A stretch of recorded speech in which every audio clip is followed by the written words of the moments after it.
At my husband's funeral, my son-in-law cornered me, demanding I hand over the entire business or he'd divorce my daughter. Then he spread lies about my mental state to speed up the takeover. I calmly asked for 1 week. When he came back, he never imagined the storm waiting for him. They say grief comes in waves. But for me, it came like a flood, loud, consuming, and almost cruel in its timing. My name is Evelyn Ross. I was married to Trent Ross for 32 years, and in that time, we built a life filled with everything money could buy, and things it couldn't. Love, trust, a sense of forever. Or so I thought. When Trent died suddenly, an aneurysm, they said, I felt like the floor had cracked open under me. One moment, we were planning a retirement trip to Santorini. The next, I was standing in black silk at the front of a Seattle chapel, accepting handshakes and hollow condolences from people I barely remembered. I hadn't even made it through half the service before Liam pulled me aside. Yes, that Liam, my son-in-law. My daughter Jade's husband of 8 years. A man I'd never fully trusted, though I tried to for Jade's sake. He was always too smooth, too rehearsed in how he complimented, how he smiled, how he touched people's arms when he wanted something. He waited until I was alone in the side room, trying to take a breath, then came in and shut the door behind him. I remember the way he leaned against the table, like he had every right to be there, like this was a scheduled meeting and not my husband's funeral. Evelyn, he began, using that flat, businesslike tone I'd only ever heard in his marketing pitches. I know this isn't the ideal time, but there's something important we need to settle. About Ross development. I didn't understand what he meant, not at first. Now, I said, completely stunned. He nodded. Yes, we have to act quickly. Trent's shares, the board, the partners, there's a narrow window to secure control. I'm the only one who understands the operational model enough to step in. My hands were shaking. I remember that clearly. I tried to speak, but he went on. You'll need to sign over full controlling interest to me. You know Jade isn't interested in the company. And this way, everything stays in the family. I blinked at him. You want me to sign over the business? Today. If you don't, he said, I'm afraid I'll have no choice but to divorce Jade. I felt the air get sucked out of the room. I'm sorry, he added, though his face was anything but. But I can't be part of a family where I'm treated like an outsider. That was when I knew this wasn't grief. This was greed. I begged him for time. Just a week. I told him I was drowning in everything. The funeral, the estate, Trent's death. He gave me exactly 7 days. Then I expect your answer, he said. For the family's sake. That night, Jade came to my room crying. Her mascara smudged, face red, all the signs of a broken woman. She told me she didn't want a divorce, that she loved Liam, and he was just overwhelmed. Just give him the company, she whispered through sobs. He's been helping Dad with it for years anyway. This could save our marriage, Mom. Her words hit harder than Liam's threat. I held her as she cried, stroking her hair, still trying to believe this wasn't manipulation. I told her I needed a few days. She nodded, but the pit in my stomach didn't go away. The next morning I called Carmen. Carmen Lewis and I had been friends for nearly 20 years. She was a corporate lawyer before she retired, sharp as a scalpel and twice as precise. I didn't tell her everything over the phone. I just said, something's wrong. I don't trust them. She didn't ask questions. She simply said, meet me at my house at noon, and bring every legal document you've got. By afternoon, she'd called in a favor from an old contact, Sienna Clark, a retired investigator who now spent her time solving puzzles other people missed. Carmen explained everything to her while I sat numb, hands wrapped around a cup of untouched tea. Let me look into them, Sienna said. Give me 3 days. She didn't even need that long. Just 72 hours later, she came back with photos, emails, audio recordings. A staged text exchange between Jade and Liam about considering separation, sent from burner phones. A printed draft of a fake divorce filing with Liam's name already signed. Even a rehearsed script Jade had been reading from in her video calls to friends, trying to preemptively make me look unstable. My own daughter. My only child. Lying. Planning. Helping this man steal everything my husband built. I didn't cry. I didn't scream. I sat still. Then I said the only words I could manage. I want them gone. Carmen and Sienna exchanged a look. Then Carmen nodded. We'll do this by the book. Quietly. Legally. No emotion. Just strategy. The plan began that same night. First, we revoked every document Liam had ever signed access to, board observer rights, shared admin credentials, even the family office software logins. Carmen filed them fast, buried them under a series of internal legal updates, so no one would notice the changes until it was too late. Next, we quietly transferred ownership of Trent's shares to a blind trust that would later evolve into the Trent Foundation, a nonprofit dedicated to funding female-led startups. Carmen made sure the paperwork couldn't be reversed without my physical signature, which she now held in a locked briefcase. Then we locked down the accounts. I didn't touch our main holdings yet, but I froze the shared investment platforms that Liam had been monitoring. Just a small delay here and there, enough to make him confused, not suspicious. And all the while I smiled. I replied to Jade's messages with heart emojis. I answered Liam's questions with short, polite emails. I posted a photo of Trent and me from 10 years ago with the caption, "Still missing you every day." Let them think I was soft, distracted, grieving. Because behind the curtain, I was building an exit they'd never see coming. They weren't just trying to take the company. They were trying to erase me. Liam already had a draft statement written for investors, one that claimed I was stepping down to grieve and focus on family. Funny, I didn't remember saying any of that. The most painful part wasn't the betrayal itself. It was realizing how long they must have been planning it. How many dinners they smiled through. How many conversations Jade had twisted. And how easy it had been for Liam to say, at my husband's funeral, "If you don't give me the company, I'll leave your daughter." That wasn't a threat. That was a test. And I had passed. Because now I wasn't just a grieving widow. I was a loaded gun, and they'd forgotten I had bullets left. I had 5 days left before Liam's deadline. 5 days to make the move that would change everything. And I already knew exactly how to use them. I spent those next 5 days pretending to be the woman they thought I was, soft, lost, distracted by grief. I played the role so well I almost fooled myself. But underneath every smile, every polite nod, I was working. Carmen and I met every morning before sunrise. Sienna checked in twice a day, always with something new. And while Jade and Liam were busy rehearsing their story, I was rewriting the ending. I started with the townhouse. Trent and I bought it 26 years ago, back when Ross Development was just a mid-sized firm.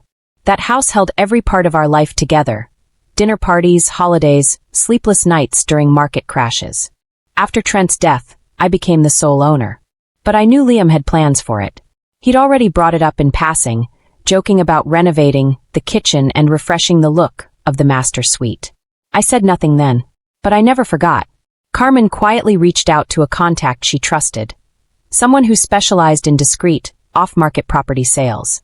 We weren't putting it on the public MLS. No photos, no open houses, no digital footprints. This sale had to stay invisible. Just whispers among wealthy buyers who understood the value of silence. And while that process started unfolding, I met with a financial advisor under a different name in a different part of the city. We discussed how to shift funds into protected accounts, how to legally distance my assets without alerting Liam or Jade. Every move was slow, deliberate, like a surgeon separating nerves from a tumor. Jade texted me midweek. "Hey Mom, just checking in. Liam's feeling a bit anxious. Did you have a chance to look at the documents yet?" I replied with a heart emoji and, "Just taking it one day at a time, sweetie red heart." Let them think I was still undecided. The more confident they felt, the sloppier they'd get. That evening, Carmen showed up with a flash drive. I remember the way she held it out to me. 2 fingers, a grim expression. "You need to hear this." It was a recording. Sienna had bugged Liam's office with a small voice-activated recorder, tucked inside a potted plant during one of his team meetings. What he said made my blood run cold. I don't care what she's feeling. She's got a week. If she doesn't hand it over, we go forward anyway. I'll have Dr. Epstein sign the paperwork. We've already drafted the mental decline assessment. She's too emotional to fight it in court. Once we have control, we'll move her to a wellness retreat or something, someplace quiet. Long-term, of course. I didn't say anything for a long time after hearing that. They weren't just manipulating me. They were preparing to erase me. Carmen put her hand on mine. "We've got enough to scare them. But if you want to bury them legally, we wait." And so I waited. I cooked dinner for myself every night. I walked through the townhouse like it still belonged to me. I even sat with Jade one afternoon, pretending to go over old photo albums. She acted like nothing had happened, like we were just 2 women bonding over memories. But I watched the way her eyes shifted when I talked about Trent. How she changed the subject every time I said his name. She wasn't grieving. She was calculating. "You doing okay, Mom?" she asked that day, placing her hand on mine. I smiled. Getting there. She squeezed gently. Liam's only pushing because he wants to protect you. He really does. I almost laughed. Instead, I said, I know. The next morning, the townhouse sold. Full cash offer. No contingencies. Final paperwork to be signed within 72 hours. Carmen handled every detail. The buyers were a quiet couple from Vancouver, no ties to the city, no interest in the drama. Just a home and a clean transfer. Exactly what I needed. That same day, I went to the safe and removed every file that mattered. Trent's old contracts, company records, handwritten letters he'd left for me over the years. I packed them into a leather case and took them to Carmen's office. We signed the trust documents. The Trent Foundation was now real. Legally binding. Fully funded. And Jade and Liam? They were still posting Instagram stories of themselves sipping wine in Napa Valley. Liam grinning behind aviators.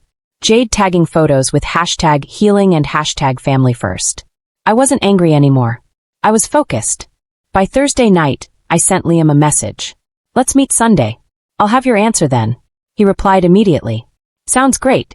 We'll come by the townhouse after lunch. I could almost hear the smugness in his words. But by Sunday afternoon, they weren't meeting me at the townhouse. They were staring at a sold sign on the lawn, trying to figure out what the hell had happened. The gate code had been changed. The keys they held were useless. And my car? Gone. I had already moved. A small vineyard estate in Sonoma, quiet, private, nestled between two hills and surrounded by olive trees. It had belonged to a retired artist who only used it for part of the year. Carmen found it through one of her old clients, and I paid in full. No mortgage. No trace. I remember sitting on the back porch that first night, watching the wind sweep through the vines, a glass of cold sparkling water in my hand. No wine. I needed to stay sharp. I had one more move to make. Because even after everything, after the fake divorce papers, the staged drama, the plot to strip me of everything, I hadn't struck yet. Not really. I still needed to make sure they couldn't recover. So I sent the will. Carmen drafted it. Watertight. Ironclad. No challenge possible. Liam and Jade would receive exactly $1 each. No shares. No real estate. No business equity. Not even furniture. Everything else, every cent of the Ross fortune, was now managed by the foundation. And the foundation had very strict bylaws. They couldn't sue. They couldn't beg. They couldn't even contact the board. The next day, Carmen mailed the will to their shared address. I didn't include a letter. I didn't need to. But 3 days later, a voicemail came. Jade crying. Mom, please, we didn't mean to. It just got out of hand.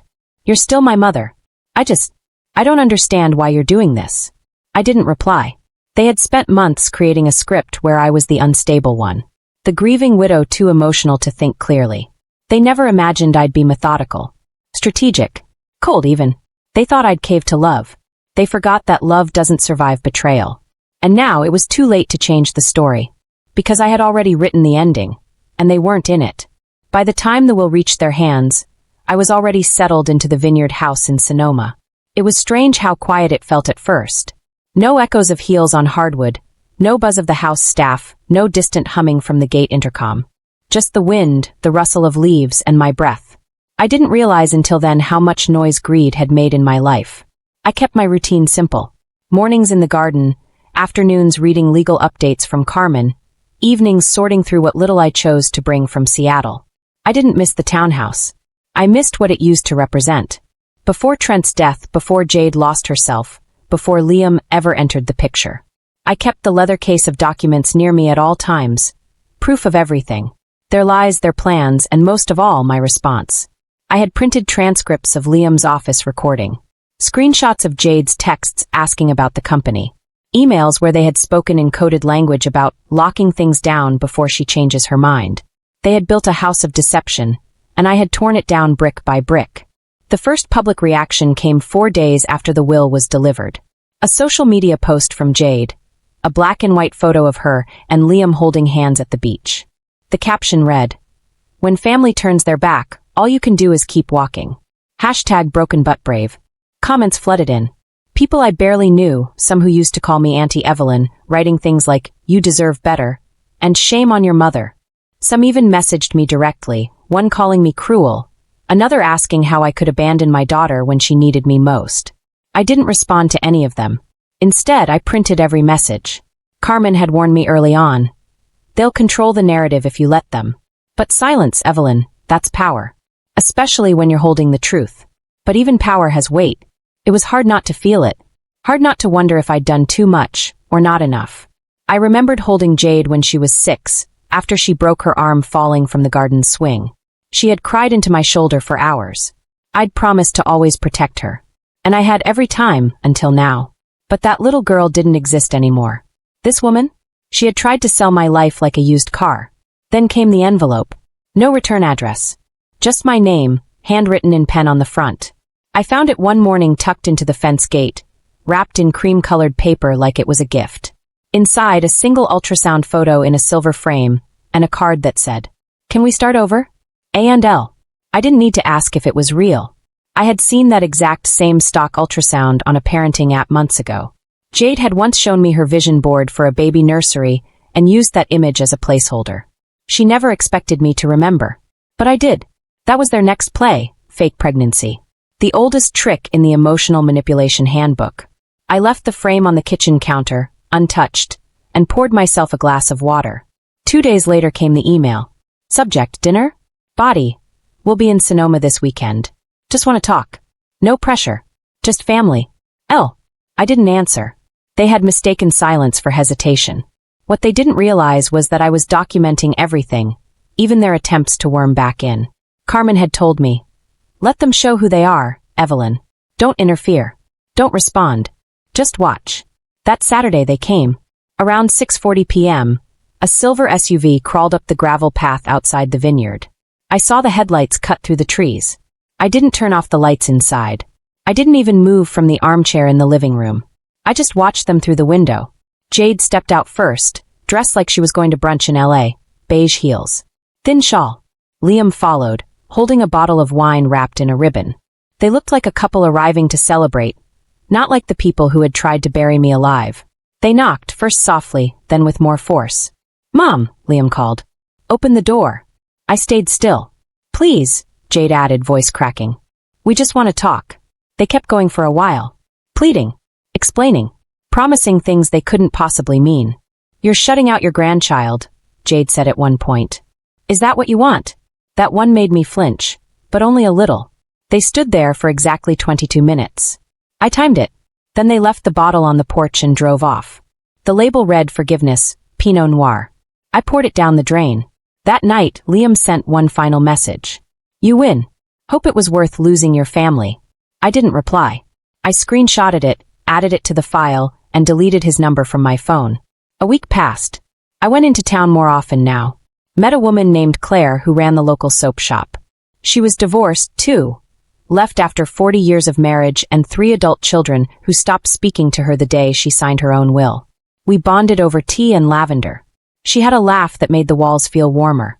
She said something that stayed with me. When you stop being useful to people who pretend to love you, their masks come off fast. She wasn't wrong. That same evening, Carmen called with final confirmation. The last of the legal blocks were in place. My foundation had been reviewed and accepted. The assets were fully transferred. The protection clauses were active. Jade and Liam couldn't sue, couldn't contest, couldn't challenge my decisions without risking legal penalties for harassment and slander. "Congratulations," Carmen said. "It's done." And it was. I poured myself a glass of water and sat on the porch, watching the sky turn a soft orange behind the trees. I should have felt victorious. I should have felt relieved. But mostly I felt clean. Like someone had finally washed the mud off me after months of drowning in it. 3 days later, Jade posted again. "When you love someone and they betray you, the only option is healing." The comments were full of sympathy. But they were fading. Then came a surprise. A message from someone I hadn't spoken to in over 10 years. Liam's old college roommate. "Just saw the mess. You were right to cut them off. Wish my mom had done the same before my sister drained her dry." I replied with a simple thank you. Because I knew now this wasn't just my story. It was a quiet epidemic. People pushed out of their own lives by the people they loved most. But I hadn't been pushed. I had walked away on my own 2 feet. And I'd locked the door behind me. It was strange how quickly the noise faded. A week after Liam's final message, and the world around me had gone quiet. Not peaceful, not yet, but quiet in the kind of way that feels like standing in a hallway after someone slammed a door. I kept waiting for another knock, another email, another one of Jade's tear-streaked manipulations, but it never came. It was like they had finally accepted I wasn't coming back. Or maybe they were just busy trying to clean up the mess they made when they underestimated me. What they didn't know was that I had kept every receipt, every shred of proof. The fake divorce papers, the staged ultrasound, the voice recording from Liam's office, screenshots of their texts and emails, copies of the bank activity when Liam tried moving small amounts under the radar. Carmen helped me build a private archive, digitally encrypted and backed up in 2 separate states. The plan wasn't just to protect myself. It was to make sure no one could twist the truth after I was gone. Because I knew them. They'd try to rewrite history. But history had been sealed with signatures, dates, and legal filings. That part of my life, Ross Development, the townhouse, the fortune Trent and I built together, was no longer theirs to manipulate. I had taken it all back before they could fully take it from me. It wasn't about punishment. It was about preservation. Still, I couldn't deny the ache. I'd raised Jade alone for the first 4 years of her life, while Trent worked 16-hour days building our empire. I gave her everything. And maybe that was the problem. Maybe I gave too much, made it too easy, too soft. Somewhere between ballet recitals and birthday parties, she learned that love meant no boundaries. That needing meant deserving. And then she married Liam. I still remember the first time she brought him home. His smile was too fast, too smooth. The way he complimented everything from the furniture to my perfume. It was too perfect. Trent had been wary too, though he kept it quiet for Jade's sake. We both wanted to believe she saw something more in him than ambition wrapped in charm. Apparently we were wrong. After the fake sonogram and the staged visit to my vineyard, I expected them to retreat for a while. What I didn't expect was what happened next. A few days after Liam's last message, I got a call from Melissa, my niece, my sister's daughter. She's the only family member who hadn't sent me a guilt-ridden text or reposted one of Jade's pity posts. She had always kept her distance from drama, and now I saw why. Aunt Evelyn, she said as soon as I picked up. I just wanted to tell you I believe you. I was silent for a moment. Then I asked, why? She sighed. Because Jade posted a video this morning. She was crying, holding that same ultrasound photo she used in a post last year. Except this time, she said it was from her 8-week checkup yesterday. My stomach tightened. Yesterday? Yeah, Melissa said. I recognized it. I saved the original post from that parenting app when I was pregnant with Ava. It's a stock image. So they were still lying. Still building the illusion that I was cruel. That I was turning my back on a pregnant daughter and her desperate husband. It was calculated and cowardly. But now they'd gone too far. That evening, I received a second envelope. This time through certified mail. It was from a legal assistant, someone neither Carmen nor I recognized. The top page read, Request for Transitional Occupancy Review, pending guardianship consideration. There it was. Their next move. They were going to try to have me declared mentally unfit. I had expected it, but seeing it in writing still made my blood chill. Carmen had warned me. If they found even one doctor willing to write a vague report about emotional instability, maybe someone I had seen during grief counseling, they could try to freeze my assets while petitioning the court. I called her immediately. They're escalating, I said. She was quiet for a moment, then replied, Then we're locking everything down. Permanently. That night, we filed the final round of protections. Every document in my estate, every medical record, every power of attorney, updated, notarized, and sealed. I recorded a video of myself, too, reading a full account of my actions over the last 2 months. Calm, focused, time-stamped, and witnessed by a notary. If they tried to spin a story, I'd drop the truth like an anvil. And then I made one final change. I rewrote my will again, same core instructions, same disinheritance, but I added something else. A donation. A large one, set aside from what used to be Jade's inheritance. It would fund scholarships for young women in law school who had faced domestic manipulation or financial abuse. The fund was called The Quiet Rise. It felt right. They had tried to silence me, corner me. Instead, I used that silence as fuel. I turned their greed into someone else's beginning. Weeks passed. The letters stopped. So did the texts, the social media posts. I figured Carmen's last legal notice, complete with threat of slander countersuits, had finally gotten through. I kept to my routines. Garden. Read. Walk. Talk with Claire when we crossed paths in the local market. I joined a book club. I bought a piano. Slowly, without even realizing it, I started building a life. Then one morning, a man approached me outside the vineyard fence. Mid-30s, clean suit, the kind that said finance more than farm. "Mrs. Ross," he asked politely. I didn't respond at first. "I'm here on behalf of the Bennett family," he continued. "They'd like to request a civil mediation regarding the handling of the estate." Carmen had prepared me for this possibility. A last-ditch effort. Not legal, not official, just pressure. An attempt to twist my arm in a public setting. I smiled and shook my head. "Tell them," I said calmly, "that I already mediated. With my lawyer, with my trust officers, and with my conscience. That case is closed." He nodded respectfully and left. It was the last I ever heard from them. That night, I pulled out a letter I hadn't opened yet. One I'd written to myself, sealed and saved months earlier during the worst of it. It simply read, "If you're reading this, you made it. And you did not break." I sat on the porch and watched the sun disappear behind the olive trees. No noise. No knocks. Just the soft breeze and the gentle sound of the chimes I had hung on the back patio. For the first time in years, I felt like I was home. Not a house, not a brand, not a title. Just Evelyn. And I knew one thing for sure. They would never touch my peace again. The days that followed were quiet, almost too quiet. But it wasn't the kind of silence that makes you anxious. It was a stillness I'd earned. I had spent weeks watching my own daughter try to dismantle everything her father and I built, brick by brick, lie by lie. Now, I was living proof that you don't have to raise your voice to win. You just have to be ready when the storm comes. Still, I didn't lower my guard. Carmen told me to expect aftershocks. People like Liam and Jade don't give up the second they lose. They look for new angles, new leverage. But after that man in the suit left my vineyard and I politely shut the door on the idea of mediation, I sensed something different. They weren't just out of moves. They were out of each other's trust. The cracks started showing in small ways. Melissa forwarded me a screenshot from Jade's social account. She had changed her bio to read "Chosen Family Only." Her smile in the photo looked brittle, like she was holding back the truth behind her teeth. A few days later, Liam's profile turned cryptic too. Passive-aggressive quotes, images about betrayal and loss, and one that read, "Funny how those you do everything for turn out to be the ones who bury the knife deepest." I could almost hear the tension between them. It wasn't love anymore. It was blame. They'd lost their prize and now had only each other to fight over. Carmen called to confirm that the final will was now live in every system it needed to be. The Ross estate was formally under protection, every asset tied to either the Trent Foundation or the Quiet Rise Fund. Jade and Liam couldn't touch it, not legally, not financially, and not through public opinion. Carmen had made sure of that. "They won't challenge it," she said. "They can't. But if they try, we'll shut it down before it ever sees a courtroom." I felt the weight lift even further that day.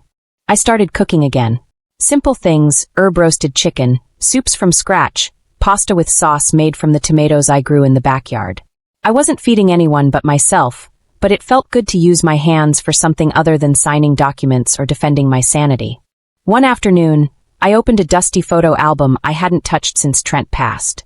There we were, young, confident, standing in front of our first construction site with hard hats and too much optimism.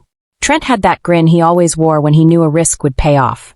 And beside him, I was smiling too, my arm around his waist, not knowing how long we'd get but grateful for every day. Then I found a photo of Jade at 12, sitting in Trent's lap, holding a tiny wooden house he had carved from scrap material. On the back, in his handwriting, it said, "For when she builds her own." That part still stung. Not because she failed to build her own life, but because she tried to steal mine. And yet, there was no anger in me anymore. Just a deep, clear understanding of who she was, and who I'd become. A week later, I got a letter. It wasn't from Jade or Liam this time. It was from a woman I'd never met. Her name was Laura, and she introduced herself as the director of a local women's shelter that had just received its first grant from the Quiet Rise Fund. The letter was handwritten, the penmanship neat and graceful. "You don't know the women you've helped," she wrote. "But we know you. We know what it means to have your voice dismissed, your mind questioned, your value attached to what you can give, not who you are. What you've done will change lives. Thank you." I sat with that letter in my lap for a long time. Not crying, not even smiling, just feeling. Feeling something I hadn't felt in years. Purpose. The next day, I got another message, this time from Claire. "Want to come over for a chess lesson?" she said. "I promise not to let you win this time." I laughed out loud and said yes. Her house smelled like lavender and beeswax. She handed me a cup of mint tea and set the board up with a mischievous grin. We didn't talk about the past much. Claire had her own history, her own heartaches, but there was something unspoken between us. We both knew what it meant to rebuild yourself quietly, to plant something new where something old had been burned down. After she won the first game, barely, we sat on her porch and watched the sun dip below the hills. She looked at me and said, "You know, people like Liam? They don't hate losing. They hate being outsmarted." I raised an eyebrow. "Is that what I did?" She nodded. "And you did it without ever raising your voice. That makes you dangerous." That word, dangerous, it echoed in my chest. Not in a sharp, cold way, but in a way that made me feel steady. I had been seen as weak, as emotional, as too soft to handle what Trent left behind. And yet, I hadn't just handled it. I'd preserved it, protected it, and turned it into something more meaningful than either of them could ever imagine. Then came the voicemail. From Ashley. Not Jade's Ashley. This Ashley was a stranger. Her voice was sweet but rehearsed, like someone trying to play the part of an apologetic friend. She introduced herself as a former assistant of Liam's, which instantly raised a red flag. She said she had some information she thought I might want to hear. That she didn't feel comfortable keeping it to herself anymore. I saved the message, forwarded it to Carmen, and waited. A day later, Carmen called. "She's legit," she said. She used to work at Liam's office. Quit last month. She sent over copies of emails between him and a private evaluator. He was going to fake a medical diagnosis for you. He even drafted a fake incident report, claiming you confused him for Trent during a meeting. My stomach didn't even drop. I just felt tired. Carmen continued, "He was serious, Evelyn. If you hadn't locked things down when you did, they would have gone through with it. We're going to keep all of this on record. But legally, you've already won." And I had. But hearing just how far they were willing to go, it still burned. Not because I doubted myself, but because they had once sat at my table in my home, laughing over wine I'd poured, eating food I'd cooked, using love as a disguise. That was when I realized the truth. This wasn't just betrayal. It was a heist. They hadn't come for me because they loved me. They came because they thought I wouldn't fight back. That I'd fold out of guilt or grief or obligation. That I'd give because I had always given. But they forgot something. You can't steal what someone's already locked away. And me. I had locked everything they wanted behind something they never understood. A quiet mind, a steady hand, and a spine built from everything they thought was weakness. By the time fall arrived in Sonoma, I had become someone else. Not entirely new, just clearer. Lighter. I still wore my wedding band sometimes, not because I was clinging to Trent's memory, but because I knew he would have wanted to see how I handled everything. And I think in some strange way he did. There were mornings when I'd sit in the vineyard with a coffee in hand and swear I could feel him sitting next to me, saying nothing, just letting me breathe in peace. The vineyard was quiet, but never lonely. Claire visited often. Melissa too. Once she arranged a weekend off from her job and came down with her newborn daughter. Holding that baby, I felt something return, not regret, not sorrow, but something soft. Hope, maybe. That love could still exist in a different form, in a new generation. And this time, it would grow without being taken for granted. Melissa didn't ask for details, and I didn't offer. She already knew enough. She stayed long enough to tell me that most of the family had started to see through Jade and Liam's show. That their stories were inconsistent. That even my own sister, who had once begged me to think of Jade's pain, had gone quiet after seeing the documents Carmen discreetly sent to key relatives. Not to shame anyone, just to tell the truth. The truth had its own kind of gravity. People could lie, could dramatize, could post and perform, but facts didn't bend. And the facts were simple. They tried to steal from me. They failed. And I walked away with more than they ever imagined. But of course it wasn't over. Not completely. A few weeks after Ashley's whistleblower message, Carmen received another envelope. This one was from a new law firm.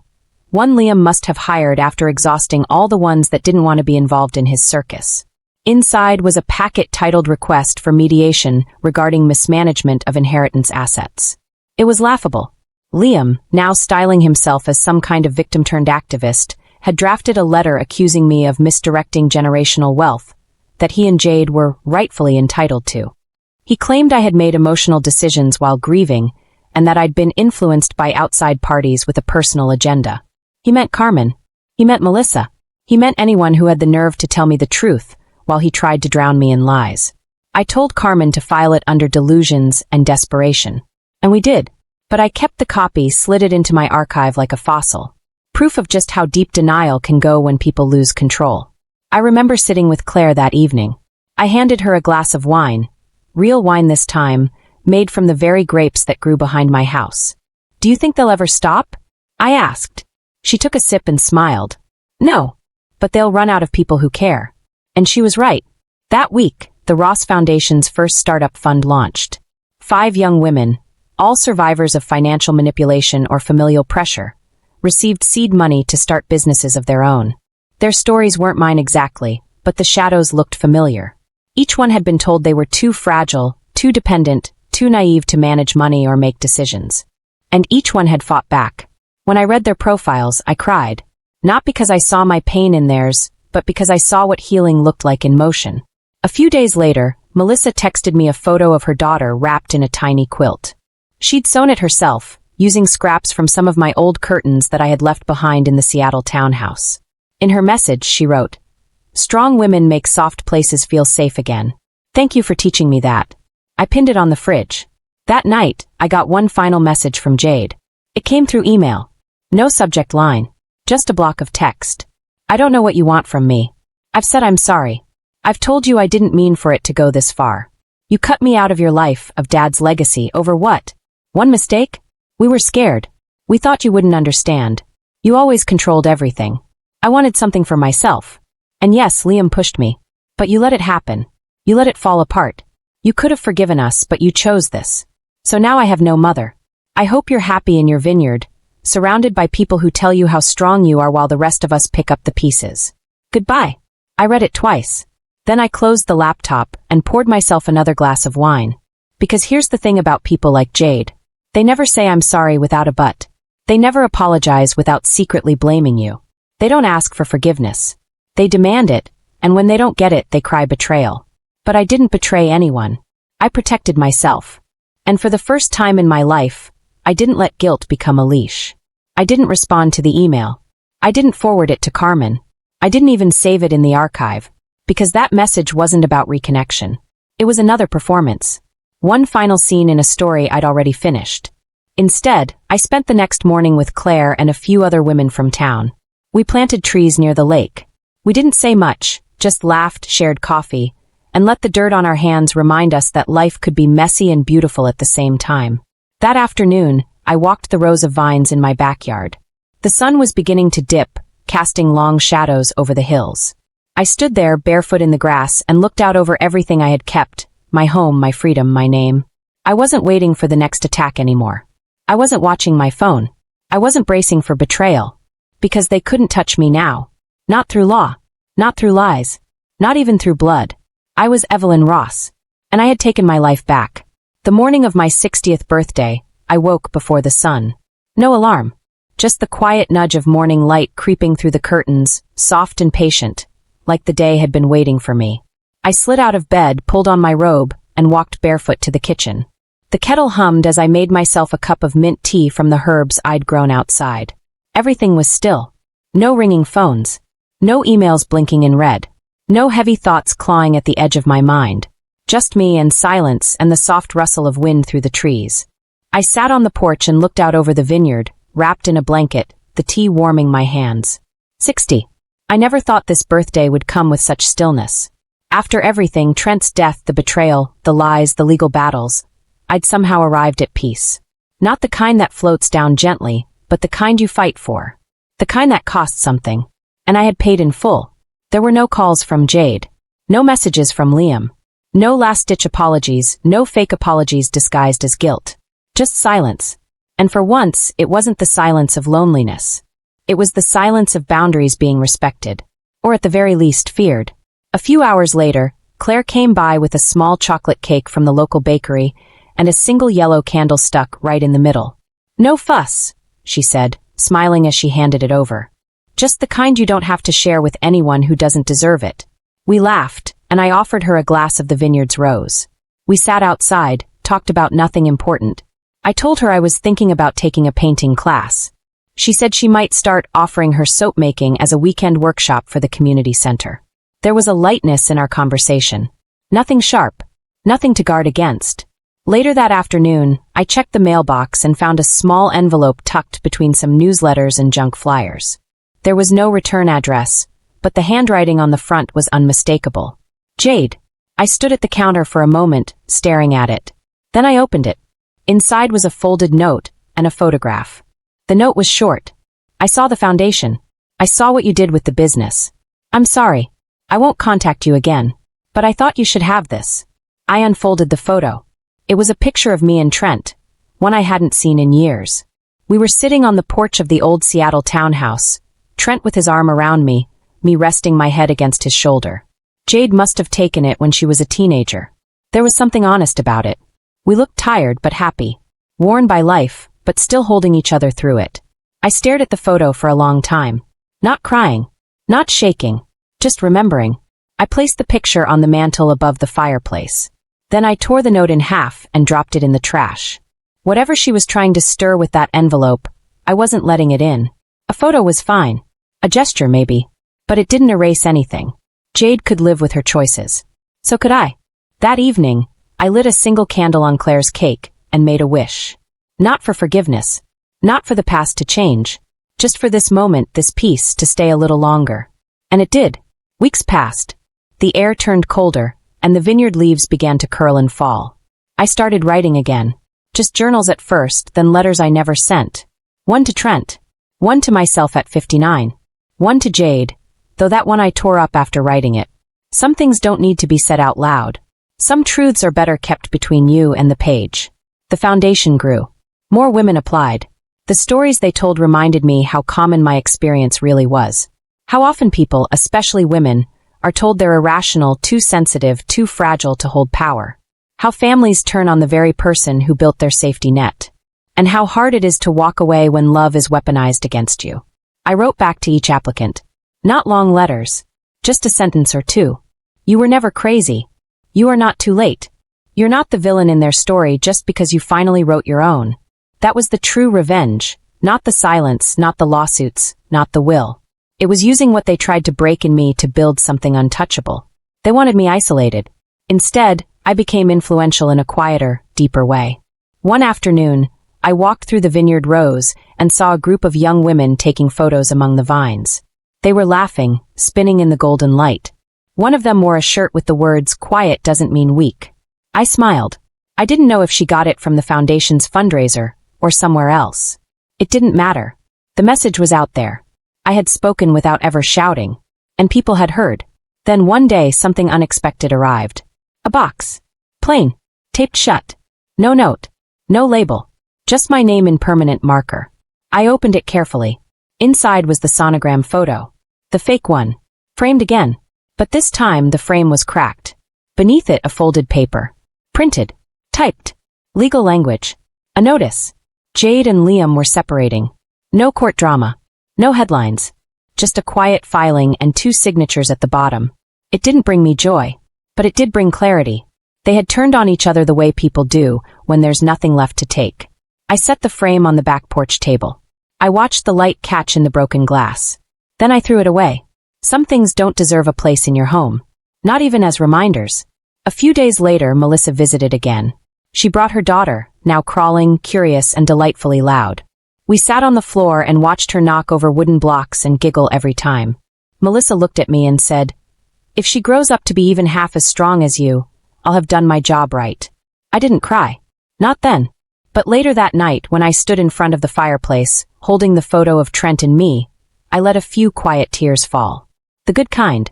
The kind that rinse what's left of the pain and leave behind something clean. I pressed my fingers to the edge of the frame and whispered, "I did it, Trent. I kept what mattered." Then I walked to the front door, locked it, and turned off my phone, not because I was hiding, but because I no longer needed to be reachable. I had arrived at the life I chose. Not the life they planned for me. Not the one I was manipulated toward. But the one I built in the silence after the storm. My name is Evelyn Ross. And this quiet, strong, unshakable peace? This is mine. Forever.